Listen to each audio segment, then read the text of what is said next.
¿Dónde voy a vivir si no estoy en Chiapas? Es de mi pueblo, pues en Chiapas. Hasta ahí nací y ahí crecí. Y ahí voy a enterrar de morir.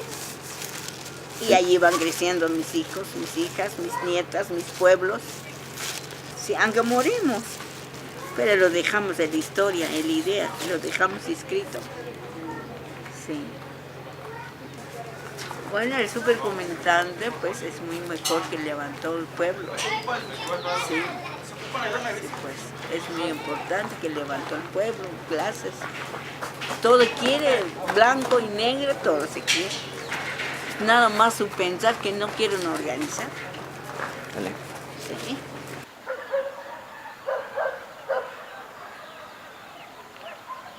Nada ha cambiado, así dicen. En Chiapas, los indígenas están igual o peor que antes del alzamiento zapatista, reiteran los medios de paga cada que su caporal se los indica. Hace 23 años, de diversas partes del mundo llegó ayuda humanitaria. Con esos apoyos fuimos levantando escuelas, hospitales, proyectos para la autogestión. Poco a poco y no sin problemas, dificultades y errores, construimos las bases materiales para nuestra libertad. No somos lo mismo de hace 23 años. Hace 2 décadas el EZLN era organización, referente y mando de las comunidades indígenas. Hoy son ellas quienes mandan y nosotros, nosotras, quienes obedecemos. Pero ahora debemos seguir y hacerles saber a todos que nuestras comunidades, nuestros pueblos, han decidido que es el momento de recordarles a quienes creyeron y confiaron en nuestra bandera y modo, que aquí estamos, que resistimos, que no nos rendimos, que no nos vendemos y que no claudicamos. Yo, igual que yo creo que el 99.999% de los mexicanos, me enteré, digamos, del zapatismo el 1 de enero de 1994. Yo naturalmente no sabía, no tenía ni siquiera idea de que podía haber un movimiento indígena tan potente y tan fuerte desarrollándose en Chiapas. Y el 1 de enero de 94, igual que a todos los mexicanos, pues me sorprendió la noticia. Este grupo es de origen mexicano y sus integrantes son indígenas chiapanecos que luchan por una mayor justicia para los pobres y democracia. Mientras aviones del ejército mexicano volaban sobre la ciudad, una ciudad desierta, personas desconcertadas que aún no se explicaban lo que sucedía, temor, zozobra, era el ambiente que se respiraba en esta ciudad en el primer día del año. Las comunidades son rumores, miedo, temores, porque también en el momento del conflicto pues entraron los aviones a bombardear los cerros en las comunidades. Entonces, pues para que la gente, pues, que tenga miedo, pues, para que no se puedan organizar, pues el gobierno avienta miedos en diferentes regiones, bombardear los cerros. Y es cuando, en ese momento, pues, casi todas las comunidades estaban, pues no se podía mover. Estaba en la casa toda la gente, ni salir, porque pues entran los militares. Pero también los zapatistas eran fuertes, entonces no dejaban entrar los militares. Entonces el miedo que teníamos en las comunidades, si llegaban los militares y están los zapatistas, pues que haya enfrentamiento en las comunidades, pues ya nos tocaría también nosotros. Pero eso no, porque pues no tardó pues la guerra, entonces hubo retenes.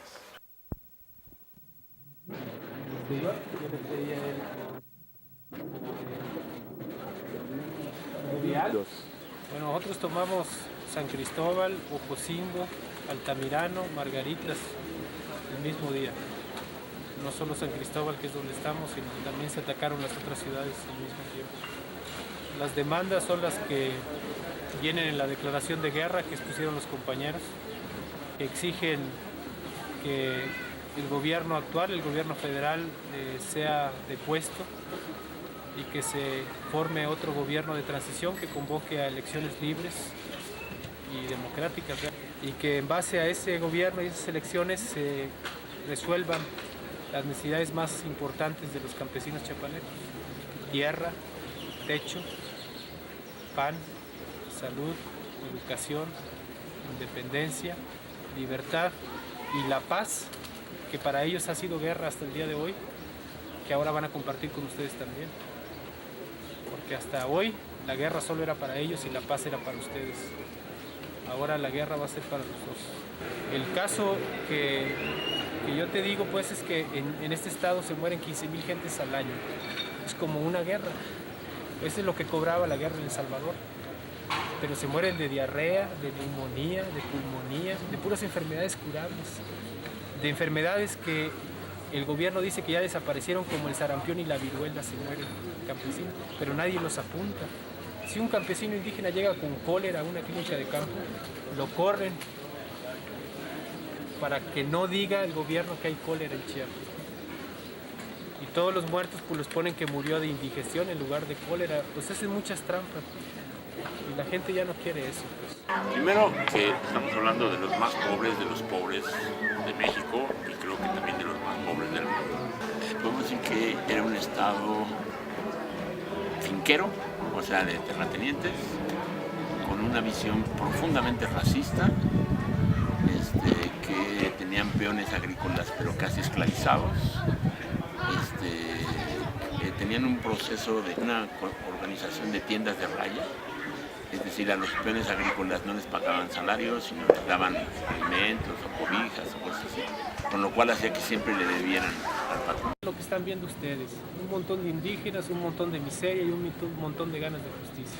Lo que sucedió es que la sociedad civil mexicana tuvo de inmediato una reacción, al mismo tiempo de simpatía hacia los zapatistas, pero al mismo tiempo de rechazo de la posibilidad de que se diera un enfrentamiento armado.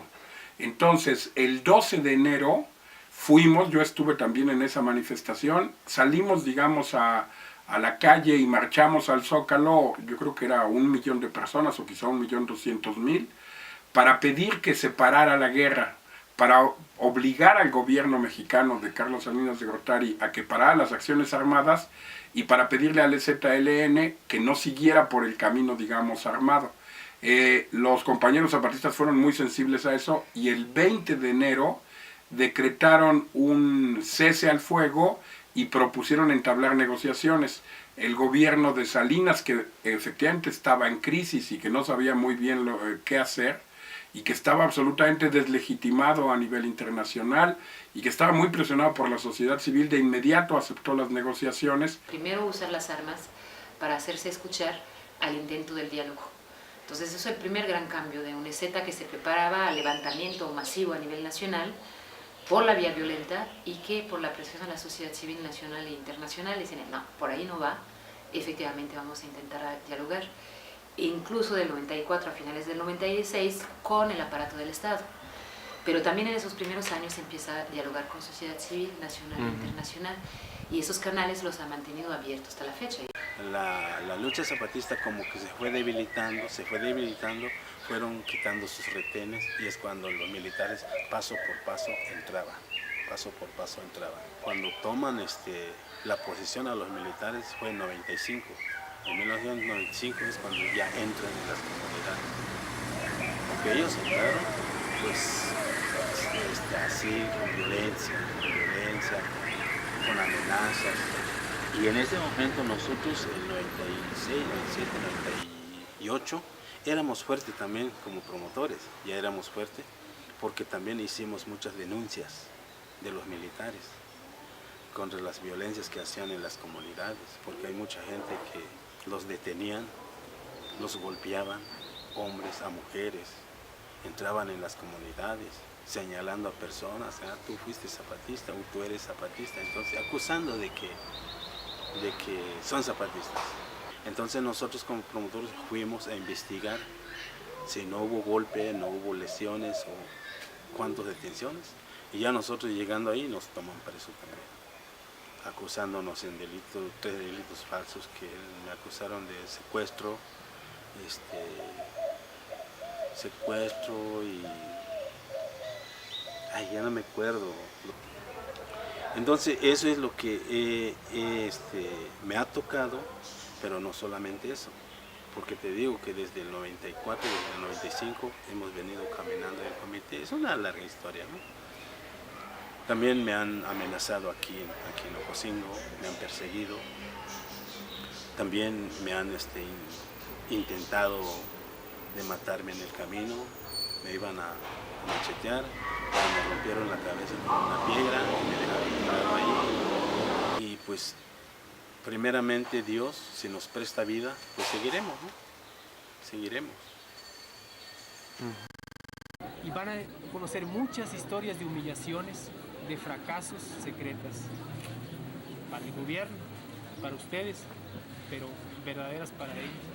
Y les van a platicar cuántas veces en la sala de espera para ver al diputado, al senador, al gobierno, etcétera, y nada, y nada, y nada, y nada. Y llega un momento en que la paciencia se agota. Y ellos dijeron que ya ahorita. Pero si ustedes entienden eso, pues, entienden que eso es lo que quería esta gente, deben entender que lo que hay que solucionar no es esto, que ya no haya esto. Bueno, pues entonces prohíban las armas o maten a los que traen. Lo que tienen que hacer esta sociedad, todos, libre y democráticamente, es cambiar la raíz de lo que provoca este tipo de cuestiones. Eso es lo que nosotros decimos. Todo el sistema social que se basa sobre esa injusticia, pues. Cuando hablo de Chiapas, para mí la primera palabra que viene a mi mente es esperanza, ¿no? Mostró que todavía era posible generar una dinámica de rebelión, de rebeldía, contra lo que se había declarado como el fin de la historia, ¿no? Yo creo que hay que situarnos en el contexto de lo que representó la caída del muro de Berlín en 1989. Hubo mucha gente que había sido de izquierda durante 20, 30, 50, 70 años, que renunció al marxismo, renunció a la izquierda, empezó a pensar que el capitalismo había vencido definitivamente. En ese contexto, el hecho de que de pronto los zapatistas irrumpan y planteen que es posible todavía un movimiento de izquierda, un movimiento que lucha contra la desigualdad, que lucha por la verdadera libertad, por la justicia, por la democracia, que lucha por tierra, trabajo, techo, las demandas que después se han vuelto las demandas de todos los movimientos en el mundo entero. Los compañeros zapatistas invirtieron entonces la correlación de fuerzas con su irrupción armada y plantearon que era posible todavía la esperanza y que era posible luchar en un sentido político de izquierda y que era posible intentar construir un nuevo mundo no capitalista.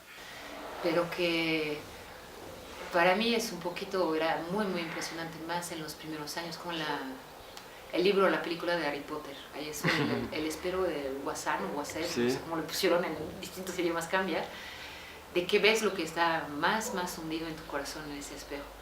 Y creo que en el zapatismo de esos primeros años había algo de eso, de que movimientos totalmente distintos, para no decir contradictorios, desde la izquierda sistémica hasta el anarquismo alemán, encontraba un eco en el zapatismo. Entonces tuvieron la capacidad de recrear un discurso de izquierda centrado en unos valores que se iban diluyendo en muchas culturas, que sí me impresionó mucho. Y no nada más desde lo discursivo y el comunicado, ¿no? Sino que después veías esa coherencia en las comunidades de un esfuerzo hacia la creación de proyectos que era sí, algo muy emocionante y esperanzador. Entonces, originalmente fue un movimiento de rebeldía y luego fue un movimiento de organización. O sea, fue un proceso de organización, de cómo organizar esa rebeldía. Bueno, cuando llegamos aquí empezamos a trabajar en forma colectiva para ver realmente los compañeros que sí quieren vivir aquí en este pueblo. Primero se limpió y empezó a medir los sitios para dónde vivir. A los compañeros empezamos a medir 1 hectárea cada uno para que trabajemos así en la igualdad. Y después, ya cuando el pueblo ya casi ya está los sitios, entonces empezaron a buscar nombre del pueblo. Se llamó 7 de enero porque fue una fecha histórica, pues, que lo que pasó en el 94. Esa historia pues, que fue muy triste, pues, porque hay compañeros que fueron caídos, pues, no en el combate, sino que ya en la casa, pues. Sí, porque después nos agarraron de golpe, de mucha torturación. Por eso así los compañeros alcanzaron a pensar que fue un día muy significativo de nuestra organización, sí, porque fue una historia de cómo empezó a luchar el pueblo.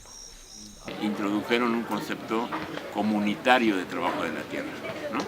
En una época en que en el mundo pues estaba bastante desprestigiado la idea de colectividad, ellos hicieron un trabajo con los campesinos para decirles, bueno, con los indígenas, para decirles que era mejor el trabajo colectivo.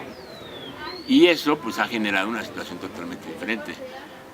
Yo te voy a dar un dato nada más para que se vea el significado.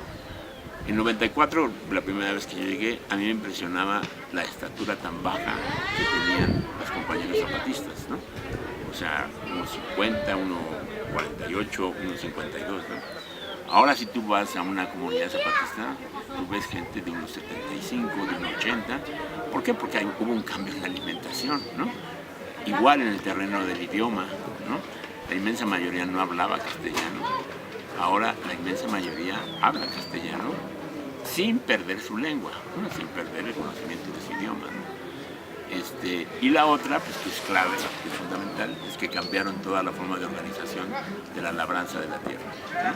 Mientras que antes usaba mucho los pesticidas y los fertilizantes que daba el Estado, que normalmente eran de firmas como Monsanto, otras Novartis, etcétera.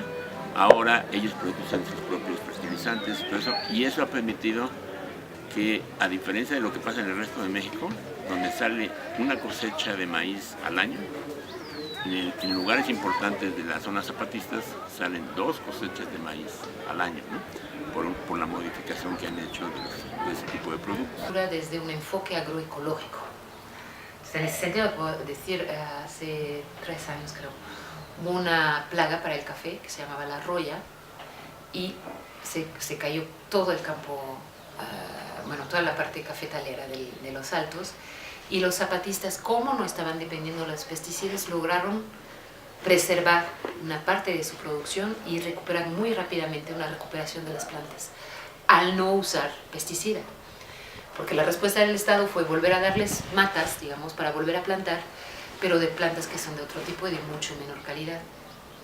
Entonces ves como en lo económico, justamente ese enfoque agroecológico les está permitiendo lidiar con problemas que se están teniendo a nivel internacional incluso, ¿no? En cuanto a OGM, por ejemplo, transgénicos, o en cuanto a pesticidas, al uso de pesticidas. Entonces en ese sentido se están logrando preservar algo que tal vez es lo que les va a permitir sobrellevar la crisis siguiente. Es decir, lo que existe es un trabajo comunitario y una distribución comunitaria, ¿no? O sea, no existe la apropiación privada de la ganancia. Pero también ellos inauguran una forma de organización que es absolutamente novedosa para su época.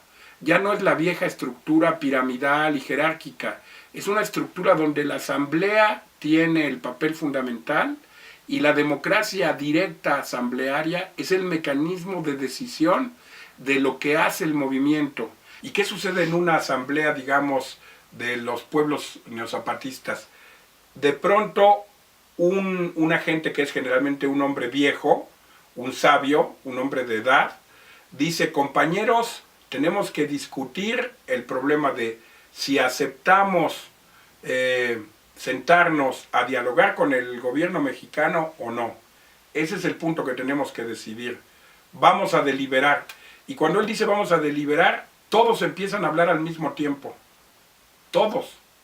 Entonces él dice, yo me quedé asombrado porque yo decía, ¿cómo va a ser si todos hablan, nadie escucha al otro? Pero lo que sucede es que, vamos a decir que la asamblea es de 500 personas, ¿no? Yo empiezo a hablar contigo y te empiezo a explicar, mira, Cayo, yo pienso que sí debemos de sentarnos a dialogar porque esto es importante y el gobierno y está acorralado y la sociedad civil está tal. Y tú a lo mejor me dices, no, Carlos, yo no estoy de acuerdo, yo creo que no debemos dialogar porque el gobierno es traicionero y solo está queriendo ganar tiempo y tal. Y discutimos durante 10 o 15 minutos y cuando yo ya conocí tu punto de vista y tú el mío, tú te volteas, yo me volteo. Entonces yo hablo con María y le explico tu punto de vista y el mío. Y tú te volteas con Pedro y le explicas tu punto de vista y el mío. Y así se va. Todas las cuestiones centrales e importantes que deciden el destino del movimiento y el destino de sus comunidades, eso siempre lo discuten en la asamblea. Una vez que llegan a una decisión consensual, se transmite a sus autoridades.